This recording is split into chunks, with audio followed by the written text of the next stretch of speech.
Hey everyone, my name is Nate, and of course, welcome back again to my channel where we're going to be covering everything guitar, from music theory to gear to technique, you name it, everything you need to take your guitar playing to the next level. Today, of course, is going to be a gear video, and since Ace Frehley has passed away, I really have been, my Les Paul is my main guitar anyways, but I've really been playing it a lot more than I often do. And one thing I've thought about a lot recently is I've spent years in recording studios for my own artistic pursuits and for other people.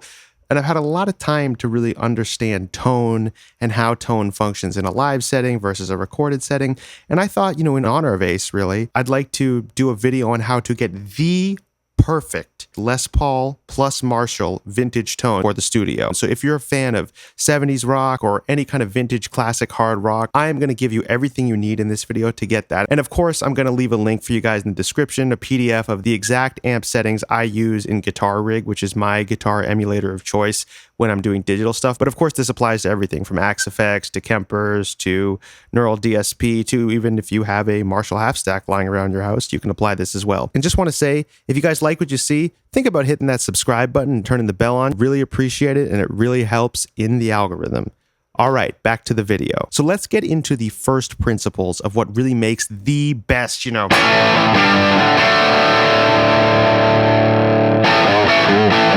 mean Les Paul plus Marshall sound. That is the sound of rock music, in my opinion.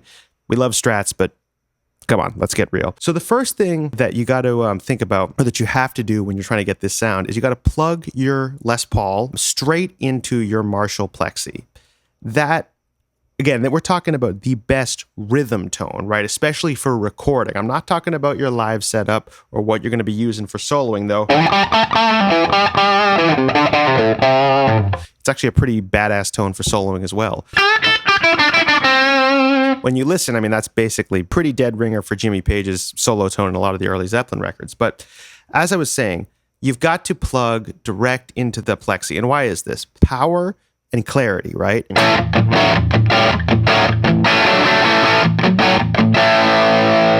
The thing is, when you start putting delays and reverbs and a ton of distortion and all these things in your signal chain, you might think it's powerful, but when you double track and pan those guitars, they can sound quite weak. Again, the real key thing, and this is a well-known thing among recording pros, is you cannot, for hard rock music, heavily distort your sound too much when you are tracking rhythm guitars. It has the opposite effect you think it will. Sure, if I were to, I have this setup right here where I'm going basically straight into, of course, a Marshall JCM 800. Of course, a plexi works just as well, but I like to go into a JCM 800 emulation because I like to live stomp the boost on when I'm recording for various reasons. But I have the boost off in this case, right?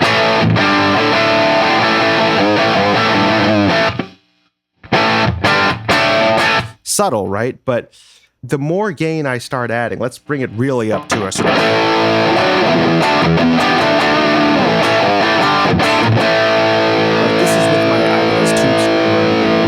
This is with the Ibanez Tube Screamer, and sounds incredible to me, right? In isolation, of course. But the thing is, this sound, like I said, when you double track it, it loses power due to the inherent compressed nature of heavily distorted stuff. So the key thing from this whole rant, you got to remember, because if I turn the volume all the way down,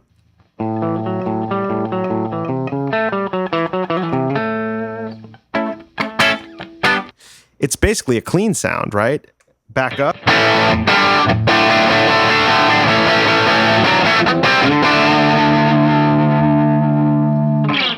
That's the sound you need for a record. And that's another key point I just hit there by accident that I want to dig into. When you go straight into a Marshall, when you're recording, right? And even, you can use this in a live situation, but especially when you're recording, if you're going through a part and you want to play it live all the way through, right? So when the guitar is dimed, it's quite loud. But if I just roll the volume off on the bridge pickup, like I said,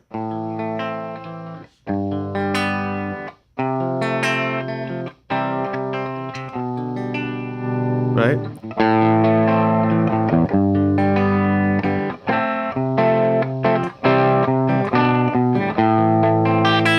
Right? Again, it's not exactly as clean as, say, a jazz amp, right? But it cleans up. I can't play the rest for copyright reasons, but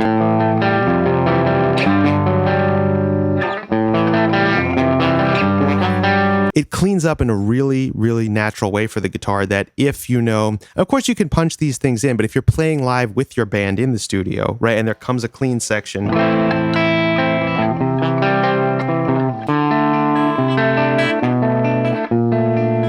right, it cleans up perfectly. And again, that's that clarity I'm talking about. When you just go straight into the amp,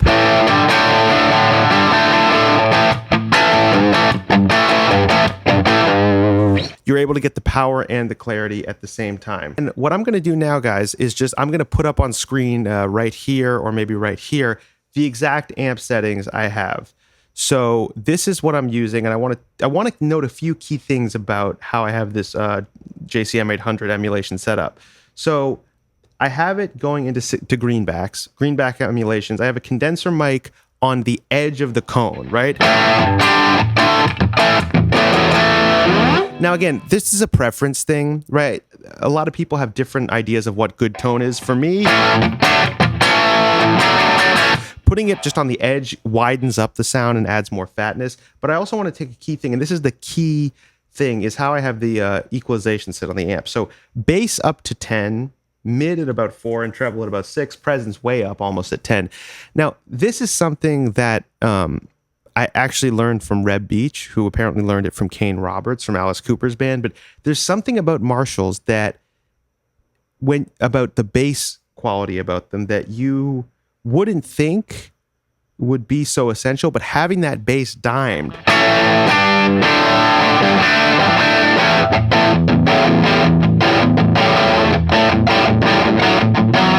really sort of just fattens up the sound in a way that doesn't make the guitar sound too bassy or like it's overpowering or in a bad part of the EQ band. But I will say, overemphasizing the mids, Marshalls are naturally kind of just very MIDI in and of themselves. So not overemphasizing the mid too much is very important because, again, that the amps just sort of naturally, I can't explain it exactly. If you're watching and you know this and you're an amp tech, leave it in the comments. But there's something about, and this is just an emulation, of course, but even with live half stacks I've played, there's something about a Marshall where if you push the mid too hard, it kind of gets very kind of cat-like and not so great.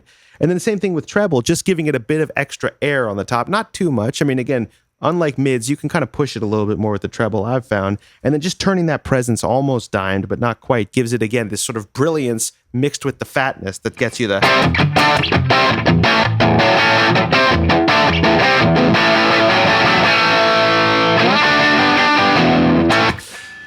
So yeah, that's basically Nate's guide to a perfect Marshall sound for the studio. In honor of Ace Frehley, I hope you guys liked that video. I think when I record rock tracks, and I do a lot of stuff in this style or close to this style, this is kind of the setting I use.